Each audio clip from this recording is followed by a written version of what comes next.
अस्सलामुअलैकुम ninth class students. आज हम नाइन्थ बायोलॉजी का चैप्टर नंबर 3 पढ़ रहे थे, जिसका topic structure of cell continue था। आज हमने इसका टॉपिक न्यूक्लियस से स्टार्ट करना है, यानी कि न्यूक्लियस क्या होता है। न्यूक्लियस के बारे में लिखता है all eukaryotic cell. Eukaryotic cell क्या होते हैं? ऐसे सेल्स जिनमें एक प्रोमिनेंट न्यूक्लियस पाया जाता है, prominent nucleus. Prokaryotic cell, eu का मतलब होता है ट्रू और कैरियन का मतलब होता है न्यूक्लियस। वो सेल जिनमें एक प्रोमिनेंट न्यूक्लियस या न्यूक्लियर मटेरियल पाया जाए वो यूकैरियोटिक सेल कहलाते हैं। In animal cell it is present in the centre. Animal cell में अगर न्यूक्लियस की बात करूँ तो ये सेंटर में होता है। In mature plant cell it is push to the side due to large central vacuole. लेकिन प्लांट सेल में ये थोड़ा साइड की तरफ पुश कर दिया जाता है। जैसे मैं बात करूँ, हमारा टॉपिक है न्यूक्लियस, ठीक है। अब मैं बात करती हूँ यहाँ पे, फॉर एग्जांपल मैंने ये एनिमल सेल बनाया। एनिमल सेल में ये जो न्यूक्लियस है ना, ये बिल्कुल सेंटर में पाया जाएगा, ठीक है। जबकि प्लांट सेल में अगर मैं ये बात करूँ, ये जो न्यूक्लियस है ये थोड़ा साइड पे होता है, साइड पे पुश कर दिया जाता है, क्योंकि एक साइड पे एक लार्ज वैक्यूल प्रेजेंट होता है। ये सेंट्रल वैक्यूल की वजह से जो न्यूक्लियस है ये थोड़ा साइड पे पुश कर दिया जाता है। ये एनिमल सेल है, ठीक है, और ये प्लांट सेल है। आगे क्या है? The nucleus is bonded by a double membrane. Nuclear के गिर्द एक डबल मेम्ब्रेन होती है जिसको हम न्यूक्लियर इन्वेलप कहते हैं। जैसे मैं कह लूँ ना, ये न्यूक्लियस है, न्यूक्लियस के गिर्द एक मेम्ब्रेन होगी, सही है।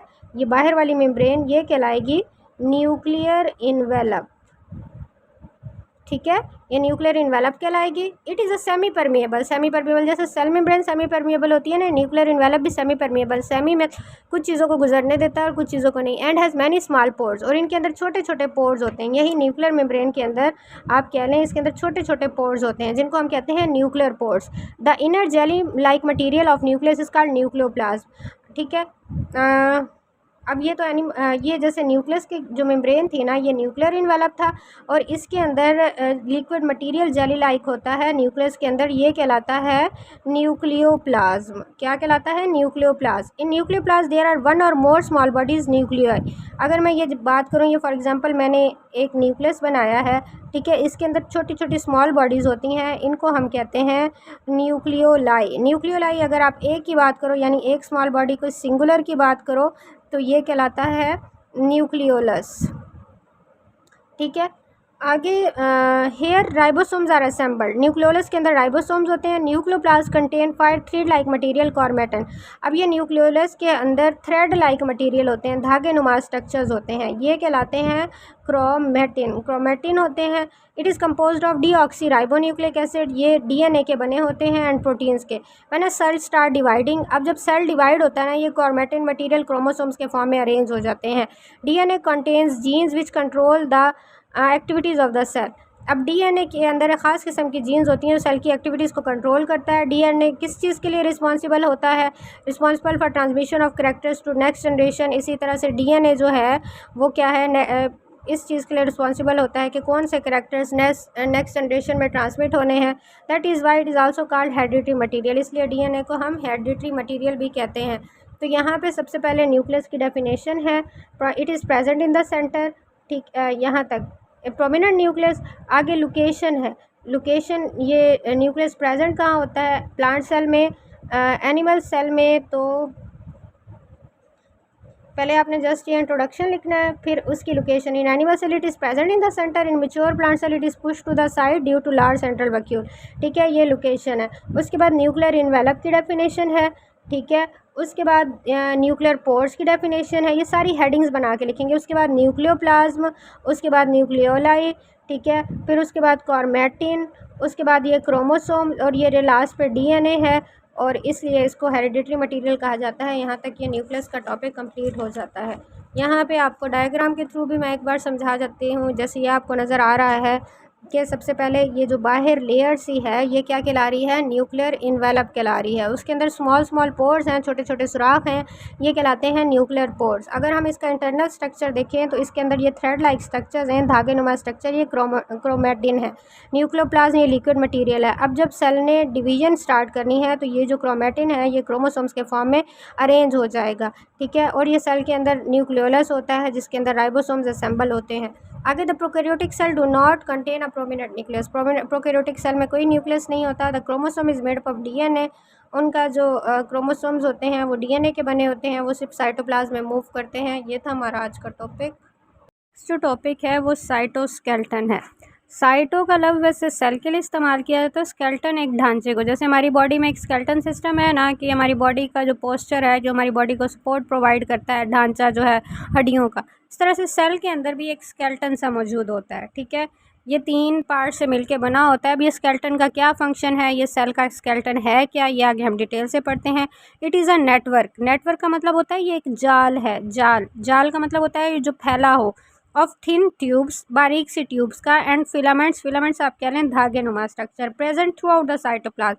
सेल के अंदर जो साइटोप्लाज्म है सारे में ये फैला होता है। It consist of 3 parts. इसके अंदर 3 पार्ट्स आ जाते हैं। पहला पार्ट जो है वो माइक्रोट्यूब्यूल्स है, दूसरा पार्ट है माइक्रोफिलामेंट्स, और एक है इंटरमीडिएट ट्यूब्यूल्स, इंटरमीडिएट फिलामेंट्स। ठीक है, अब ये माइक्रोट्यूब्यूल्स क्या है? माइक्रो का मतलब आपको माइक्रो से समझ आ रहा होगा, छोटी छोटी। ट्यूब्यूल्स ट्यूब्स हैं, और होलो ट्यूब्स। होलो का मतलब होता है यानी जो अंदर से खोखली हों, जैसे आप बांस का डंडा आपने देखा होगा अक्सर, वो ऐसे पाइप सा होता है लेकिन अंदर से खाली होता है।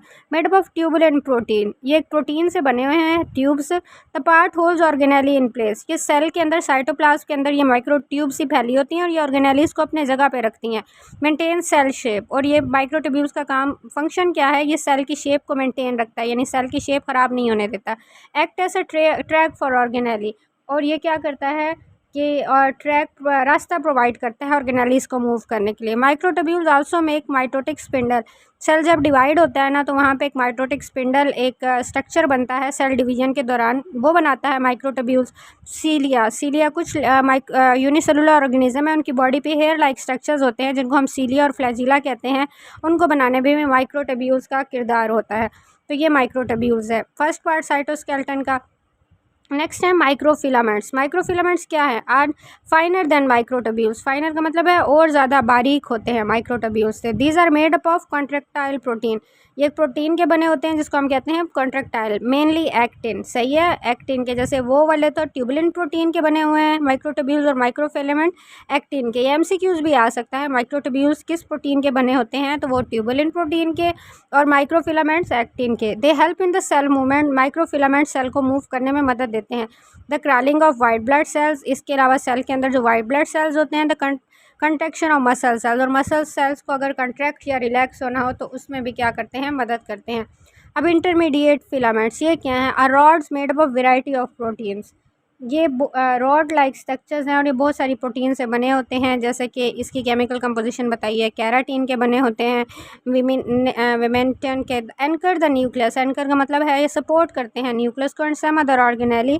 दे also make cell to cell junction, ये सेल से सेल तक का जंक्शन यानी रास्ता बनाते हैं। यहाँ पे अब एक डायग्राम है, उसमें दिखाए गए हैं ये, जैसे आपके पास साइटोस्केलेटन दिखाया गया है, ये सेल मेम्ब्रेन है। ठीक है, आपके यहाँ दरमियान में साइटोप्लाज्म है सारे का सारा, उसके अंदर ये साइटोस्केलेटन है। ये आपको नजर आएंगे माइक्रोट्यूब्यूल, ये पाइप से हैं, होलो यानी अंदर से खोखले हैं। ये माइक्रोफिलामेंट्स हैं। ठीक है, ये भी बारीक बारीक पाइप हैं, यानी माइक्रोट्यूब्यूल भी पाइप है और माइक्रोफिलामेंट भी, लेकिन ये जो माइक्रोफिलामेंट हैं ये माइक्रोट्यूब्यूल से ज़्यादा फाइनर यानी थिन पाइप्स हैं। और ये इंटरमीडिएट, ये एक जाल सा है। ठीक है, ये आपके पास साइटोस्केलेटन का स्ट्रक्चर है। अगला जो ऑर्गेनेली है वो है राइबोसोम। राइबोसोम्स क्या होते हैं? Ribosomes are tiny granular structure. Granular का मतलब है छोटे छोटे दाने नुमा स्ट्रक्चर्स होते हैं। They are the sites of protein synthesis, हमारे सेल के अंदर जो प्रोटीन सिंथेसाइज की जाती है, यानी प्रोटीन की जो बनना है वो सेल के किस स्ट्रक्चर्स में होता है, तो वो राइबोसोम में होता है। Ribosome float freely in the cytoplasm. Ribosome या तो फ्रीली साइटोप्लाज्म में मूव कर रहे होते हैं सेल के अंदर, and also are attach to surface of rough endoplasmic reticulum, या फिर ये बाज़ औक़ात एक ऑर्गेनेली है एंडोप्लाज्मिक रेटिकुलम, उसके साथ अटैच होते हैं। अगर आपके पास यहाँ पे बना हो, जैसे ये मैं बात करूँ, ये आपको नज़र आ रहा है, ये न्यूक्लियस है और न्यूक्लियस के गिर्द ये जाल सा स्ट्रक्चर नज़र आ रहा होगा, ये वाला ब्राउन ब्राउन, ये एंडोप्लाज्मिक रेटिकुलम, इसके ऊपर छोटे छोटे डॉट्स नज़र आ रहे हैं, ये एक्चुअल में राइबोसोम्स हैं। और ये अंदर भी आपको छोटे छोटे डॉट्स नज़र आ रहे हैं, ये राइबोसोम है। या तो ये फ्रीली सेल के अंदर फ्लोट कर रहे होते हैं, या तो ये एंडोप्लाज्मिक रेटिकुलम के साथ अटैच हुए होते हैं। ठीक है, दे आर कम्पोज्ड, अब आगे केमिकल कंपोजिशन है इनकी। They are composed of equal amount of proteins के बने होते हैं, राइबोसोमल आरएनए के। Ribosomes are not bonded by membrane, अब ये राइबोसोम्स के गिर्द कोई मेम्ब्रेन नहीं होती, and so are also found in prokaryotes, इसलिए ये प्रोकैरियोट्स के सेल में भी क्या होते हैं, पाए जाते हैं। Eukaryotic ribosome are slightly larger than prokaryotic cell. अगर हम प्रोकैरियोटिक और यूकैरियोटिक राइबोसोम्स के कंपेयर करें तो यूकैरियोट राइबोसोम थोड़े से बड़े होते हैं। ईच राइबोसोम कंसिस्ट ऑफ 2 सब यूनिट, 2 सब यूनिट्स हैं, जैसे ये आपको नज़र आ रहा है राइबोसोम। एक स्मॉल सब यूनिट है और एक लार्ज सब यूनिट है। द 2 सब unit of ribosome unite during the process of protein synthesis. जब प्रोटीन्स बनानी है राइबोसोम्स ने तब ये दोनों यूनिट इकट्ठे हो जाते हैं। When a ribosomes has finished it's work, जब राइबोसोम अपना काम ख़त्म कर लेता है तो इट्स सब यूनिट्स गेट सेपरेटेड, तो इसके यूनिट जो हैं वो सेपरेट हो जाते हैं। अब ये अगर आपको टॉपिक आ जाए तो आपने लिखना कैसे है, ribosomes are tiny granular structure, ठीक है। डेफिनेशन में आपने यहाँ तक लिख देना है।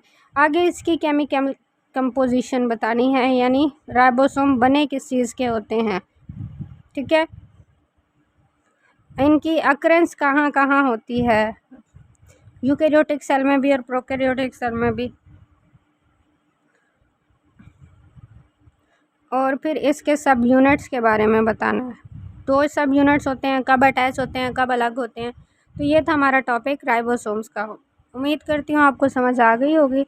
अगर आपको कोई कन्फ्यूजन है तो आप कमेंट करके मुझसे पूछ सकते हैं। मिलते हैं नेक्स्ट लेक्चर में, तब तक अपना ख्याल रखिएगा। अल्लाह हाफिज़।